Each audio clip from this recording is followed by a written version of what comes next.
Всем привет, с вами Фарад, и сегодня мы коснемся темы зачарования оружия в игре Oblivion Remastered. И попробуем ответить на непростой вопрос.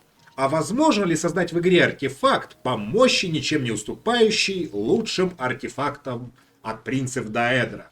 Ну, например, аналогом того же Золотого Меча Баэти, который считается одним из лучших одноручных клинков. Тот Говард сразу нам предложит купить Skyrim, ведь там-то это сделать намного проще. А я же посоветую досмотреть это видео до конца. Поехали, дорогие друзья. Во-первых, нам нужно будет получить доступ к Университету волшебства в столице Империи. Там, в Хироназиуме, мы найдем алтарь для зачарования вашего оружия и доспехов, то есть наложение на них различных магических эффектов.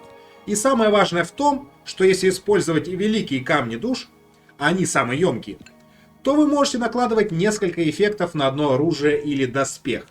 А сигильские камни, которые остаются после закрытия врат Обливиона, предложат нам только один эффект при зачаровании, но зато крайне мощный. Поэтому сигильские камни хорошо использовать при зачаровании доспехов. А вот обычные камни душ или артефакт Звезда Азуры помогут нам при зачаровании оружия. В примере мы накладываем вторым эффектом после урона холодом уязвимость к стихии холода 100%. И всего лишь 7 единиц урона на 1 секунду. Назовем покруче оружие и начнем его тестировать на арене против Минотавра Лорда.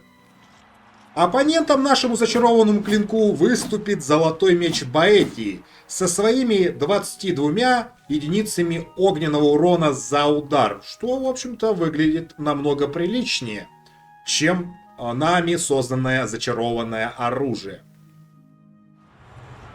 При тестировании мечей на арене для большей повторяемости результатов будем использовать на противнике заклинание паралича, чтобы не тратить свое время на лечение персонажа. И попробуем засечь время, за которое мы расправимся с противниками. Слева у нас Золотой Меч Баэти, а справа у нас наш крафтовый меч.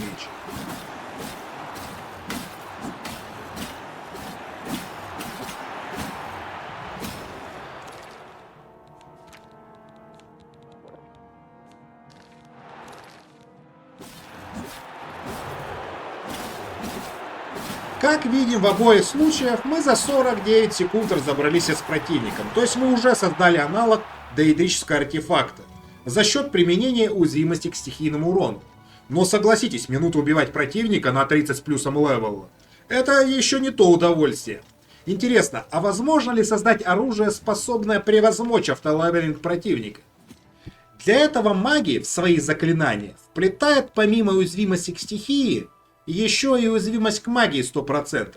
При этом эффект урона по времени должен длиться меньше, чем эффекты уязвимости к стихиям и магии. А также выберем урон молнии, которому меньше всего защиты у существ.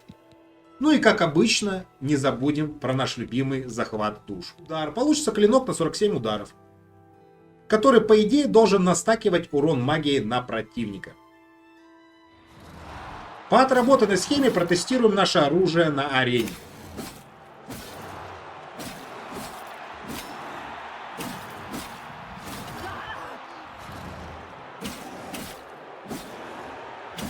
Как мы видим, в этот раз, благодаря стакам урона, противник закончился за 23 секунды боя. Как раз благодаря тому, что мы настакали урон, и его полоска ХП резко стала уменьшаться.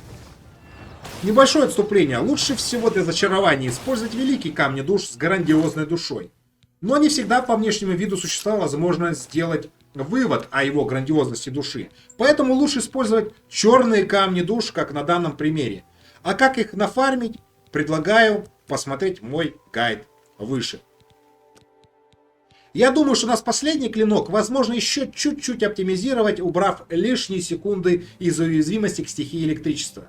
То есть сделать ее единичку и оставить 2 единицы на уязвимости к магии. Тогда у нас получится 53 удара. И, соответственно, мы оптимизируем затраты магии на создание клинка. Теперь попробуем провести уже с этим последним вариантом зачарования тест.